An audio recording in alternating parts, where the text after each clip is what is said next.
মহিলা নাগা সাধু কীভাবে তৈরি হন, কুম্ভের পরই বা কোথায় চলে যান এরা, তাদের রহস্যময় জগৎ সম্পর্কে জানুন। দর্শক, উত্তরপ্রদেশের প্রয়াগরাজে মহাকুম্ভ 13 জানুয়ারি থেকে শুরু হয়েছে। 45 দিন ধরে চলা এই মহাকুম্ভের সমাপ্তি হবে প্রায় 26শে ফেব্রুয়ারি। প্রতিবারের মতো নাগা সাধুরা কুম্ভের অন্যতম প্রধান আকর্ষণ। এর মধ্যে মহিলা নাগা সাধুরাও অন্তর্ভুক্ত। একজন মহিলা নাগা সাধু কীভাবে তৈরি হন, তারা কোথায় থাকেন এবং তাদের দৈনন্দিন জীবনযাপন কেমন হয়, এইসব এমন রহস্য যার উত্তর খুব কম মানুষই জানেন। দর্শক, পুরো ভিডিওটি দেখুন তো পুরো বুঝতে পারবেন। মহিলা নাগা সাধুর জীবন। পুরুষ নাগা সাধুদের মতো মহিলা নাগা সাধুরাও সংসার থেকে দূরে সন্ন্যাসিনী হন। গৃহস্থ জীবন ত্যাগ করে তারা শুধুমাত্র ঈশ্বরের আরাধনায় নিমগ্ন থাকেন।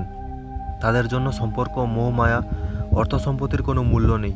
তারা কেবল ভগবানের ধ্যানে তাদের পুরো জীবন ব্যয় করেন। নাগা সাধু হওয়ার প্রক্রিয়া কী?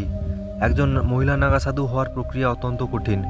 এর জন্য সেই মহিলারা যোগ্য যারা তাদের গৃহস্থ জীবনের দায়িত্ব পালন করেছেন বা যারা কখনো কোনো গৃহস্থ জীবন শুরুই করেননি। অনেক ক্ষেত্রে গৃহস্থ জীবন ত্যাগ করা মহিলাদেরও নাগা সাধু হওয়ার দীক্ষা দেওয়া হয়। এর জন্য তাদের 10 থেকে 15 বছর পর্যন্ত ব্রহ্মচর্যের কঠোর শপথ পালন করতে হয়। মহিলাকে তার গুরু ও আখড়ার রামতা পঞ্চদের বিশ্বাস করাতে হয় যে তিনি নিজেদের ঈশ্বরের আরাধনা সম্পূর্ণভাবে উৎসর্গ করেছেন। দীক্ষার পর নতুন নাম দেওয়া হয়। যখন পঞ্চরা নিশ্চিত হন যে তিনি আর গৃহস্থ জীবনে ফিরে যাবেন না, তখন তাকে নাগা সাধু হওয়ার অনুমতি দেওয়া হয়। এর জন্য কুম্ভের সময় মহিলাকে তার চুল মুন্ডন করে নিজের পিণ্ডদান করতে হয়। এরপর তাকে পবিত্র নদীতে স্নান করিয়ে প্রভুর স্তব করা হয়। সন্ন্যাসিনী থেকে নাগা সাধু হওয়ার এই প্রক্রিয়া প্রায় 10 থেকে 15 বছর সময় লাগে। নাগা সাধু হওয়ার পর মহিলাদের মাই, মাতা, অভ্যুত্থানী ও নাগিন বলা হয়।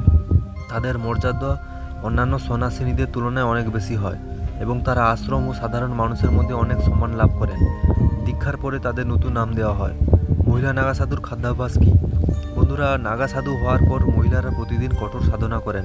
তারা ব্রহ্ম মুহূর্তে উঠে ভগবান শিবের জপ করেন এবং সন্ধ্যায় দত্তাত্রেয় ভগবানের পূজা করেন। দুপুরের খাবারের পরে তারা পুনরায় শিবের স্মরণে বসে পড়েন। তাদের প্রতিদিনের খাদ্য তালিকার মধ্যে শুধুমাত্র নিরামিষ খাবার থাকে। এতে কন্দমূল, ফল, ফুল, পাতা ও ভেষজ অন্তর্ভুক্ত। তারা কোনো তামসিক বা ভাজা খাবার গ্রহণ করতে পারে না। তামসিক মানে মাছ, মাংস, এইসব খাবারকেই বলা হয়। মহিলা নাগা সাধুরা কোথায় থাকেন? মহিলা নাগা সাধুরা সাধারণত কোনো বড় আখড়ার সঙ্গে যুক্ত থাকেন। তবে তাদের থাকার জন্য আলাদা আশ্রম থাকে, যেখানে তারা অন্য মহিলা সাধীদের সঙ্গে জীবনযাপন করেন। কুম্ভ মেলা চলাকালীন তাদের থাকার জন্য আখড়ায় আলাদা ব্যবস্থা করা হয়। পুরুষ নাগা সাধুদের কুম্ভস্নানের পর তারা পবিত্র নদীতে স্নান করে পুণ্য অর্জন করেন। মহিলা নাগা সাধুরা কি নগ্ন থাকেন? আখড়ার নিয়ম অনুযায়ী পুরুষ নাগারা দুটি ধরনের হয়ে থাকেন, বস্ত্রধারী এবং দিগম্বর বা নগ্ন। নগ্ন সাধুরাও জনসমক্ষে গেলে শালীনতার রীতি মেনে তাদের গোপন অঙ্গ ঢেকে রাখেন। তবে মহিলা নাগা সাধুদের নগ্ন থাকার অনুমতি নেই। তাদের সেলাইবিহীন গেরুয়া রঙের একটি কাপড় পরতে হয়, যাকে গন্তি বলা হয়। এই ছাড়া তারা অন্য কোনো পোশাক পরতে পারেন না। তাদের কপালে দীর্ঘ তিলক পরা বাধ্যতামূলক।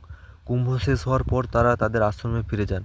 বন্ধুরা, এরকম ডকুমেন্টারি বা শর্ট নিউজ পেতে অবশ্যই চ্যানেলটিকে সাবস্ক্রাইব করবেন। ধন্যবাদ।